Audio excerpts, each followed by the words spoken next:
Hello, beer tubers, and welcome to another beer review with me, Peter, the master of hobbits. Today, joined by Henrik, the Journal of Goose. Checking out another brewery beer that's been requested for a while. I think this came to Denmark like almost 2 years ago, and I didn't get around to it, and I got quite a few requests for it, but we're finally cracking it now. I got this one on Beerjum, so thanks a ton to Beerjum for the beer. They usually get pretty much all the brewery releases that come to Europe. I think most of them at least so far.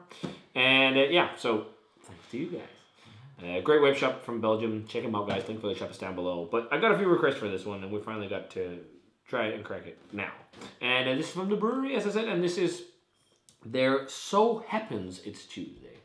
So they're famous for Black Tuesday, which is their huge barrel-aged imperial stout. Like some vintages like over 20%, which is crazy. And this is kind of a lighter version, mellowed down version on 14.6%, called So Happens It's Tuesday. This is the 17 vintage. It says a dark and delicious display of rich malt, toasty oak flavors, vanilla notes from extended barrel aging in bourbon barrels. And on the back it says something about the reference to the stock market crash in 1929. And the So Happens It's Tuesday is a more affable format, reminding us that there's always a bit of good to be found within the bad. So I don't know, with that kind of text, I didn't really do any research. If this was like a Black Tuesday that was meant to be stronger, but wasn't strong enough. I don't know. But I actually like the fact that it's not like 20%. Because even though it's a classic, it's a great like extreme beer. Yeah. If you can call it. Well, I remember that's what you called these kind of beers back in the day. At least in Denmark, like extreme beers. But we got it poured. And, well, it's actually pitch black because I remember Black Tuesday sometimes having some red notes. Maybe there's a it's pitch black. No, it's pitch black. Yeah. Tan, beige looking head. They're a very impressive head for a 14% beer as well. Yeah. So yeah, let's check out the aroma on So Happens It's Tuesday. Oh, huge bourbon character. Wow. Loads of fudgy vanilla notes. It's funny, Black Tuesday, it's the last few years I've had, it's a bit almost like liqueur-like, but this is not that crazy in that sense. But damn, there's a lot of bourbon. Almond, oak, vanilla, wood, charred oak. Underneath, like the base, there's some chocolate notes. Roasty maltiness, toasty nutty notes. Oh yeah, it's quite nutty actually. Mm-hmm. And it's actually interesting enough. It's not smelling boozy. No, not at all. 14%. I mean, even if you put your nose quite down it, there isn't like any. No, and I think usually at least the newer vintages I've had of Black Tuesday, I was like it's a bit boozy, but this one is like smelling really easy going. Let's try it. Extreme beer, old school beer. Let's try it. Cheers. Thanks to Beerjum for this one.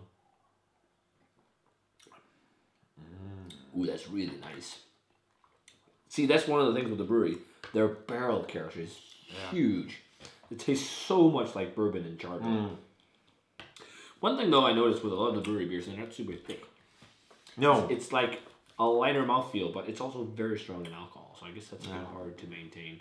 I will say still, I think my favorite series nowadays from them is probably actually the Old Ales. I really did enjoy those.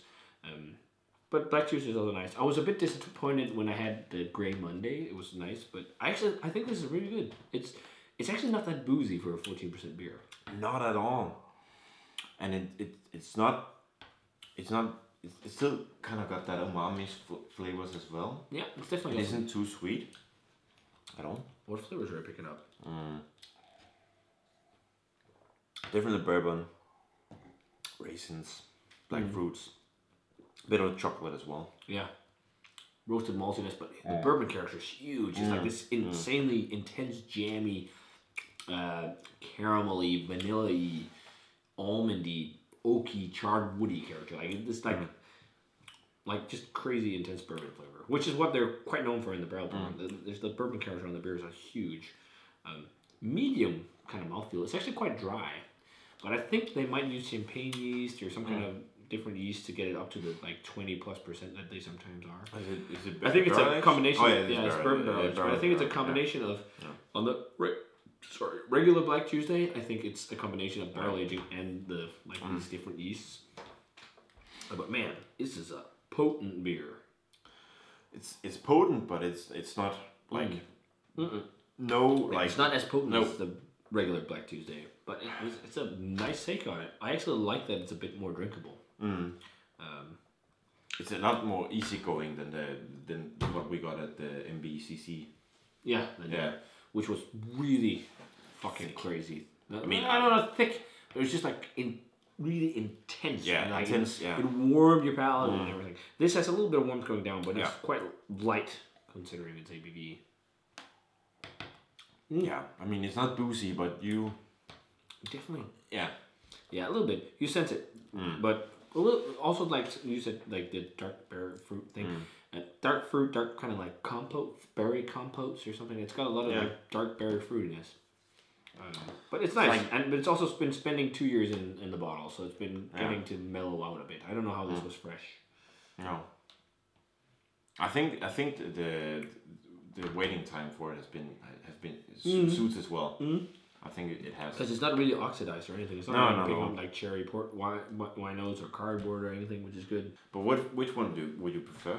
I can't say because I haven't Yeah, straight Black Tuesday since then, and that's 2 years ago because they weren't there last year. But I think I might prefer this just because it's a bit more drinkable. Yeah.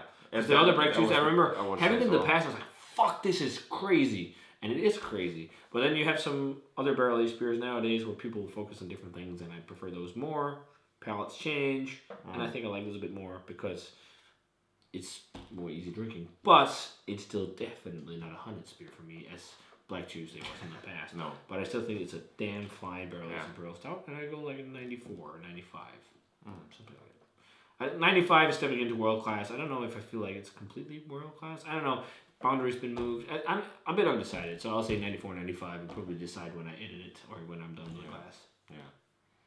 What about you? I'm not sure. Mr. Undecided, let me. That's me. I don't know. You don't know at all? I don't know. Are you that perplexed? 93 to 4. Yeah, I'm not sure. Early 90s. I'm not sure.